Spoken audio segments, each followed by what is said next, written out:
Hello, dear friends. I want to tell you about a very effective way to prolong life, as well as how to make life more high quality, eat anything, stay slim and even lose weight, not suffer from high blood pressure or diabetes, reduce the risks of cancer, cardiovascular disease, depression, and many other diseases. The way to do this is affordable and cost-free. It's just plain running. Let's turn to a meta-analysis published in 2019 in the British Journal of Sports Medicine. This meta-analysis included data from 232,149 participants. It found that runners had a 27% lower rate of all-cause mortality, a 30% lower rate of cardiovascular disease mortality, and a 23% lower rate of cancer mortality compared to people with sedentary lifestyles. Personally, I've been running and mountain biking for about 20 years. At the same time, I do not watch my caloric intake at all. Naturally, I don't eat junk food, but still, I can eat anything in any quantity. I am not obese. I have normal blood pressure, healthy glycated hemoglobin levels, and excellent insulin and lipid values. My MPC, meaning my maximum oxygen consumption, is 56 milliliters per kilogram per minute. Let me remind you that MPC is an indicator that reflects a person's level of aerobic fitness. It can be used to determine fitness age. Such indicators, MPC 56 milliliters per kilogram per minute, are typical for people under 20. For young people, they are considered perfect, and I'm now in my 50s. To give you an example, today I had a light jogging workout, and I also did some walking. It's not evening yet, but I've already expended 3,128 calories. That's a pretty high volume. Really, you can eat whatever you want and not get fat. Let's list the main health benefits of running. Running is the most efficient type of physical activity for energy expenditure. During running, very many muscles are involved which spend energy. Comparable to running, of course, skiing and swimming, but these sports are less accessible. Another significant effect of running has to do with energy expenditure. In addition to direct energy expenditure, there are indirect energy expenditures. Once a person comes from a run, his metabolism is higher for a few hours than a person who did not train. That is, the person expends more energy at rest after the run. If you sum up the increased energy expenditure for 5 days a week, it will result in a significant energy deficit, which helps keep the weight off or not gain weight. The second benefit of running is fighting old age and high cholesterol. We know that cholesterol production is highly dependent on energy balance. When the energy balance that occurs with exercise is negative, adenosine monophosphate activated protein kinase is activated.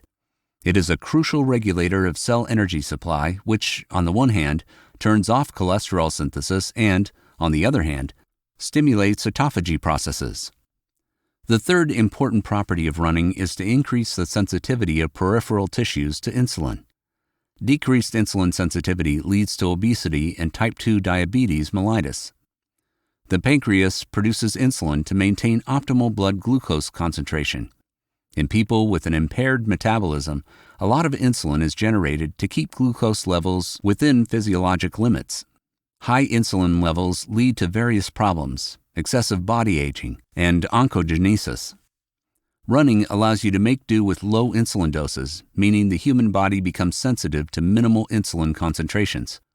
The fourth property, running promotes the production of nitric oxide in the walls of the blood vessels.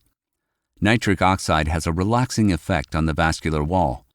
In the case of lack of nitric oxide production, people develop hypertension, and men develop erectile dysfunction.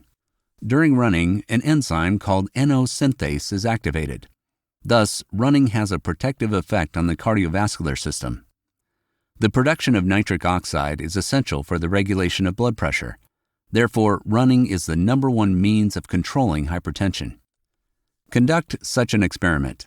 Measure your blood pressure, for example, before a brisk walk. Then walk for an hour intensively on the verge of running, and then measure it after the load when you have already calmed down. You will see that your blood pressure has dropped quite significantly. If we regularly start exercising and running, there is no need for drugs that reduce blood pressure. The fifth benefit is that running reduces your resting heart rate. During physical activity, of course, the heart rate can be 150 or 200, but it lasts for a short time, a maximum of 1 hour. But for the remaining 23 hours, the human heart begins to work slowly. It becomes more powerful, and a lower heart rate reflects the heart's adaptation to physical exertion. If we measure the number of heartbeats in a day, a person who does not run, does not do any physical activity, the number of heartbeats will be about 100,000, and a person who trains will have 20,000 less. Thus, we can say that we are saving the work of the heart. Multiply this by weeks, months, and years, and in the scale of life, you will see that the resource of the heart becomes higher. The sixth property is that running causes an increase in body temperature, which promotes the production of heat shock proteins. This relatively new group of proteins was recently discovered. Their presence is associated with protective effects, for example, against strokes. People with higher levels of heat shock proteins are thought to be 60% less likely to develop strokes. The seventh beneficial property of running is intense sweating. This property can be helpful for people who suffer from hypertension, which is sensitive to excess sodium. You can lose 2 grams of sodium or 5 grams of salt with a liter of sweat. In addition, toxins are eliminated with sweat. So, running is a complete detoxification of the body. The eighth important property, running helps normalize stools in those people who suffer from constipation. There are many theories about this. Some experts believe that the vibration exerted on the intestines influences the normalization of stools. Others believe that running redistributes blood flow from the intestines to the muscles. But one way or another, the fact remains that people who regularly run stop suffering from constipation. The ninth property, running helps to eliminate anxiety and depression. Running produces substances called endogenous opiates, enkephalin, and endorphins. They act on deep subcortical structures, activate them, and help normalize mood, relieve anxiety, and even cause the appearance of euphoria. The 10th benefit, as I've shared before, is that, according to a study, running reduces the incidence of cancer deaths by 23%. While giving credit to the benefits of running, let's discuss its critics as well. Many doctors criticize running. All these doctors look like people with metabolic syndrome, that is, with obesity, hypertension, and impaired insulin sensitivity. These doctors assure us that running is unnatural and harmful. But look at children. Running is a habitual and natural activity for them. Children are active. They run all the time, and it doesn't occur to anyone to criticize them for running. Instead, we see a child who doesn't run as something unnatural and think there's something wrong with them. So why would anyone think running is good and healthy for a child and unhealthy and destructive for an adult? In European countries, people are very active in running. Many people run in the streets of Paris and other cities. Perhaps they don't know that running is very harmful, as some doctors claim. However, let's list the arguments that opponents of running have. From their point of view, the irresistible argument is that running hurts the spine and joints. Indeed, such a problem exists, but only for overweight people. If an untrained, not yet slimmed down person starts running without proper running technique, it is indeed dangerous for them. With the correct running techniques, even for overweight people, running poses no danger from the point of view of ankle, knee, spine, ligament, and muscle damage. The fact is that many people, when they start running, make a mistake called overstriding. That is, making excessive stride lengths and running with a too small a stride frequency.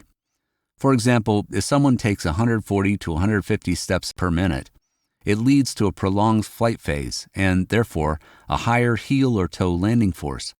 The shock wave also spreads to the spine, meaning some damage is possible.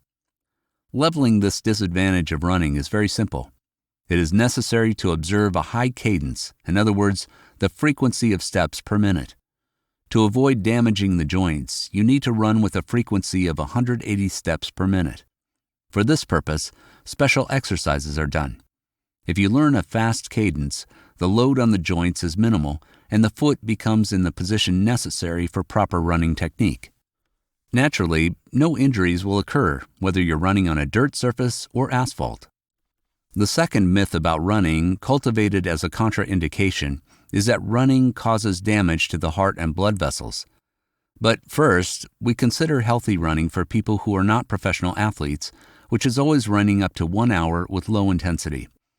At the same time, even if the heart rate is very high, our body is perfectly adapted to tolerate even intense loads up to 1 hour.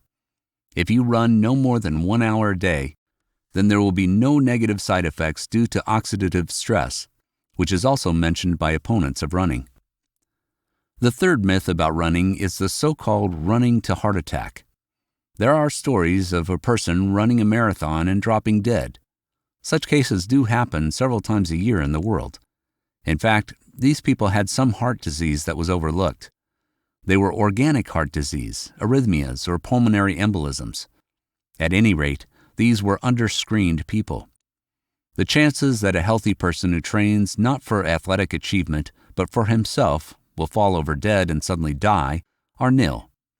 You might ask why running is better. After all, for example, there is walking. It is safe, comfortable, and affordable. Indeed, walking is an excellent method of physical activity. I would even say it is better and safer than running on many indicators.